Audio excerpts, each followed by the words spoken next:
Fala, galerinha, professora Marília aqui para bater um papo com vocês sobre a redação do Enem, a querida redação que todo mundo, todo ano é pego de surpresa com um tema diferente, mas a gente aqui do Já Passei está para desmistificar essa redação e mostrar para você que ela é um texto como qualquer outro que você já fez na vida e que sim, é possível a gente aprender a dominar a escrita desse gênero. Tá preparado? Então chega junto que o nosso papo vai começar.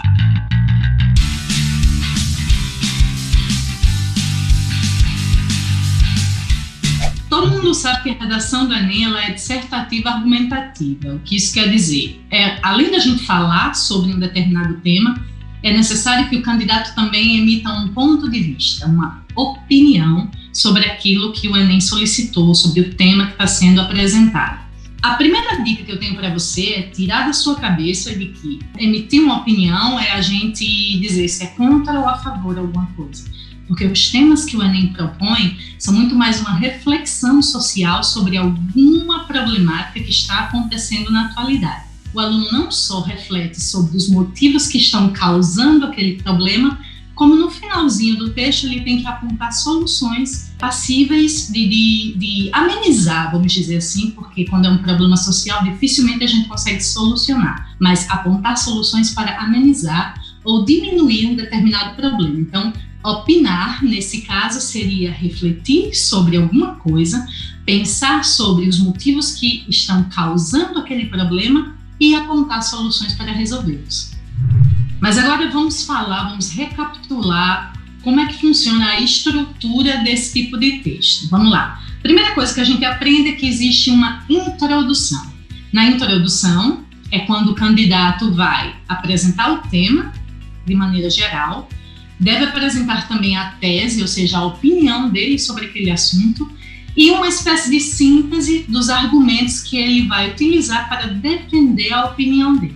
Dá uma sacada nessa redação que a gente vai colocar para vocês aí agora. Foi do Enem de 2016, uma redação nota 1000, e a gente vai analisar com você aqui junto onde é que está cada partezinha dessa. E o tema na época foi sobre intolerância religiosa no Brasil. Candidata Larissa Cristina Ferreira, de 20 anos. Título do texto, Orgulho Machadiano. Brás Cubas, o defunto autor de Machado de Assis, diz em suas memórias póstumas que não teve filhos e não transmitiu a nenhuma criatura o legado da nossa miséria. Talvez hoje ele percebesse acertada sua decisão. A postura de muitos brasileiros frente à intolerância religiosa é uma das faces mais perversas de uma sociedade em desenvolvimento. Com isso, surge a problemática do preconceito religioso, que persiste intrinsecamente ligado à realidade do país, seja pela insuficiência de leis, seja pela lenta mudança de mentalidade social.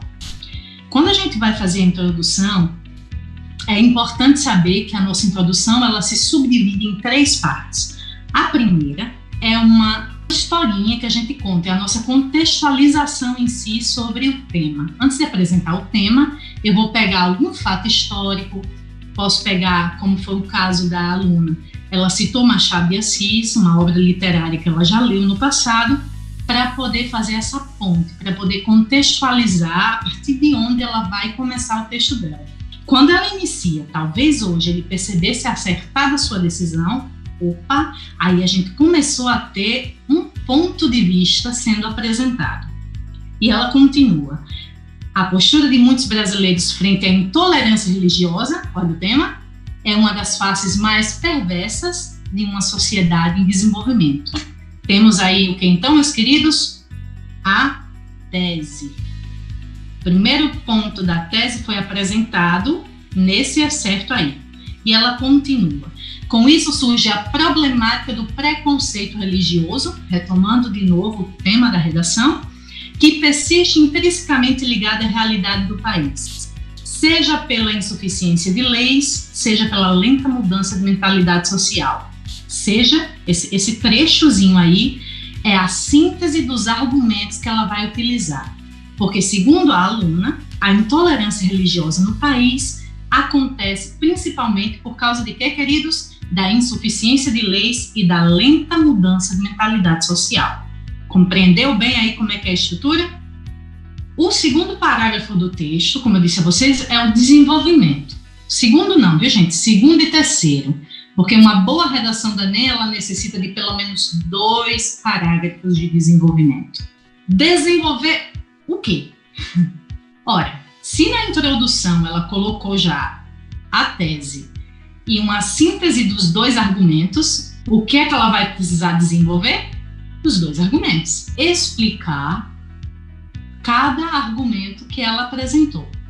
No caso lá do texto, se vocês lembrarem aqui comigo, ela disse que a intolerância religiosa no Brasil se dava pela lenta mudança da mentalidade social e também por insuficiência de leis. Então, no segundo parágrafo, ela vai falar sobre a insuficiência de leis, por exemplo, e no terceiro parágrafo ela vai mostrar como é que se dá essa lenta mudança da mentalidade social. Entendeu como é importante a gente realmente apresentar a tese e uma síntese dos argumentos? Porque se você apresentou, corre para o abraço que o desenvolvimento está garantido. Esse é um macete, hein? Fica de olho, anota aí num cantinho, vai treinando, porque faz essa fórmula aí que vai dar super certo. E aí, vamos chegar na última parte do texto, né? Vamos para a conclusão. No caso da redação do Enem, ela só tem uma pequena diferença. Na conclusão, o aluno precisa apresentar uma proposta de intervenção social. O que isso significa? Estamos trabalhando um tema, estamos falando de uma problemática social. O aluno aponta razões que fomentam essa problemática. E o Enem pede que, no final, ele faça uma intervenção social, ele sugira, ele indique possibilidades de resolver esse problema. Essa instrução é chamada de proposta de intervenção social. Essa proposta ela sofreu uma pequena alteração no ano de 2017. O Enem passou a pedir que os alunos façam do seguinte formato. Ao apresentar uma proposta de intervenção social, você tem que responder 3 perguntas. A primeira, o que será feito? Quem irá fazer? Como será feito? O que será feito seria as medidas que vão ser adotadas para combater, por exemplo, a intolerância religiosa no Brasil. O que poderia ser feito? Quem vai fazer? O Estado, não sei, algum órgão específico ou a mídia? Quais são as pessoas, as entidades que eu vou acionar para realizar essa intervenção social? E por último, a última pergunta que você precisa responder é como isso será feito, né? Quais são os meios que serão utilizados para que a gente possa efetivar essas intervenções sociais? Vão ser cartazes nas ruas, serão palestras dadas nas escolas, de repente uma campanha publicitária. Quais são os meios, os veículos que irão propagar as medidas necessárias para o combatimento daquela problemática social, para que a gente possa apaziguar aquele problema? Porque quando a gente fala de problemática social, é um pouquinho complicado a gente dizer que vai acabar, porque dentro de um problema social existem tantos fatores que precisam ser analisados que a gente dizer que vai acabar é um pouco utópico.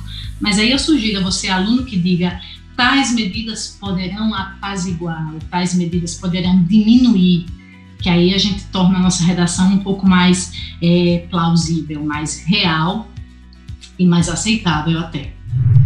Então, para concluir o texto, depois que você responder essa tríade de questões aí, quem, o que e como, você pode finalizar o seu último período aí da sua conclusão. Você pode utilizar frases como talvez assim seja possível solucionar a problemática X, que aí eu não sei qual vai ser o tema da redação desse ano, mas aí você fica de olho. Ou, de repente, quem sabe será possível, dessa forma, apaziguar os efeitos de determinado problema dentro da sociedade, só para fechar realmente a sua conclusão. Gostou desse nosso bate-papo? Deixa o seu joinha para a gente. Se você não for inscrito, se inscreve no canal. E se você quiser saber de mais algum assunto, quer deixar comentários, quer bater outros papos com a gente, dá um play, já passei.